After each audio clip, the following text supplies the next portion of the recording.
మెదక్ జిల్లా నర్సాపూర్ మండలంలో survey number 731 భూమిని ఉత్తమ రైతు అవార్డు గ్రహీత మాచునూరు శ్రీశైలం యాదవ్ గత కొంతకాలంగా సిద్ధం చేసుకుంటూ ఉపాధి పొందుతున్నాడు. ఈ విషయమే కొంతమంది రియల్ ఎస్టేట్ వ్యాపారులు తనపై కక్షతో ఆ భూమిని కబ్జా చేయాలని తాను వేసిన బౌండరీ ప్లేట్లను సైతం దౌర్జన్యంగా తొలగించడం జరిగింది. గతంలో ఇలా ఎన్నోసార్లు జరిగిన సంబంధిత అధికారులకు పోలీసు అధికారులకు ఫిర్యాదు చేయడం జరిగింది. అయినను రియల్ ఎస్టేట్ వ్యాపారులు తనపై కక్ష సాధింపులో భాగంగా మాచునూరు శ్రీశైలం యాదవ్ గారికి భూమిని అక్రమంగా భూ కబ్జా చేయాలని తాను వేసిన పలకలతో సహా తొలగించడం జరిగింది. వెంటనే ఈ విషయమై పోలీస్ శాఖ వారికి సమాచారం అందించడం జరిగింది. ఈ సందర్భంగా రైతు మీడియాతో మాట్లాడుతూ తన భూమిని తనకు అప్పగించి తనపై కక్ష సాధింపులకు పాల్పడుతున్న వారిపై చట్టరీత్యా చర్యలు తీసుకోవాలని, వారి మూలంగా మాచునూరు శ్రీశైలం యాదవ్ కుటుంబానికి ప్రాణహాని ఉందని, వారి నుంచి తన కుటుంబాన్ని రక్షించాలని మీడియా ద్వారా సంబంధిత అధికారులకు విన్నవించుకోవడం జరిగింది.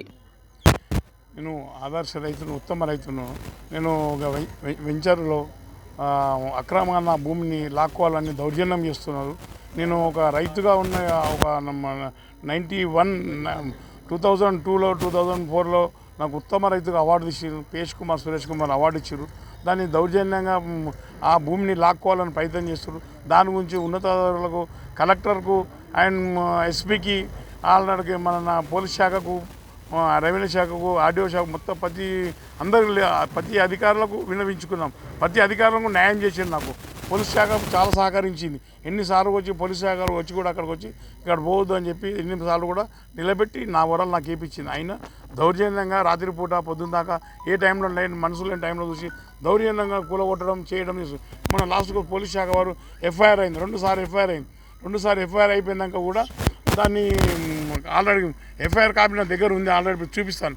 ఎఫ్ఐఆర్ కాపీ ఉంది నా దగ్గర ఉంది. ఎఫ్ఐఆర్ కాపీ ముందుగా వేరే వ్యక్తులతో పంపించి వాళ్ళతో దౌర్జన్యం, వాళ్ళ మీద కేసు అయింది. కోర్టు తిరుగుతున్నారు. మళ్ళీ తర్వాత రావేంద్రరావు మళ్ళీ చెడగొట్టేసాడు.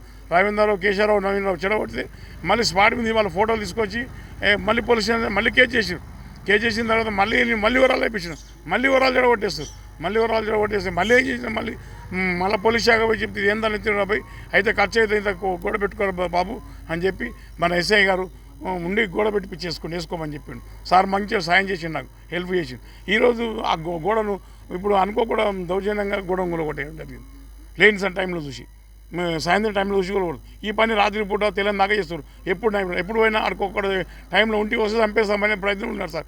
నాకు ప్రాణహాని ఉంది సార్. అక్కడ ఇంతమంది అధికారులు దృష్టికి తీసుకొచ్చిన నువ్వు అక్కడ పోతే చంపేస్తామనే ప్రాణాలు ఉన్నా సార్. సాయంత్రం టైంలో పనిచేస్తారు. పొద్దుపూట కాదు పనిచేసేది, సాయంత్రం టైంలో ఎవరు లేని టైంలో. ఇప్పుడు 6 గంటలకు దాని గుద్ది పడేస్తారు. అవతల గుద్ది పడేసుకుంటే రైస్ మిల్ దాచి పెట్టేసుకోండి. దీని విషయంలో ఈరోజు రాజు జేసీపీ సాయికృష్ణ రైస్ మిల్లో కొండ దాచిపెట్టి కూలగొట్టేసిపోయి ఆయన చేసిన దౌర్జన్యాలు ఈ జేసీపీ. పై అధికారులకు, పోలీస్ శాఖ కానీ, రెవెన్యూ శాఖ కానీ, ఆర్డీఓ శాఖ కానీ, కలెక్టర్ శాఖ కానీ, ప్రతి ఒక్క డిపార్ట్మెంట్ వాళ్ళకు ఇంతకుముందు ఇచ్చాను. మళ్ళీ కూడా వివరిస్తాను. ఇప్పుడు కూడా మన పోలీస్ శాఖకు పోయాను, కంప్లీట్ చేసి వచ్చాను. ఇప్పుడు ఇంతకుముందే కంప్లీట్ చేశాను. జేసీబీని పట్టుకొచ్చి పెడతామని చెప్తున్నారు. వాళ్ళు కూడా చేస్తామన్నారు. మరి నాకు ఈ ఉన్నతాధికారులు నాకు సాయం చేయాలని, మిత్రశ్రేణులు కూడా నాకు సహకరించాలని పత్రిముఖంగా నేను నమస్కారం పెడుతున్నాను. మరిన్ని అప్డేట్స్ కోసం మా ఛానల్ని సబ్స్క్రైబ్ చేయండి.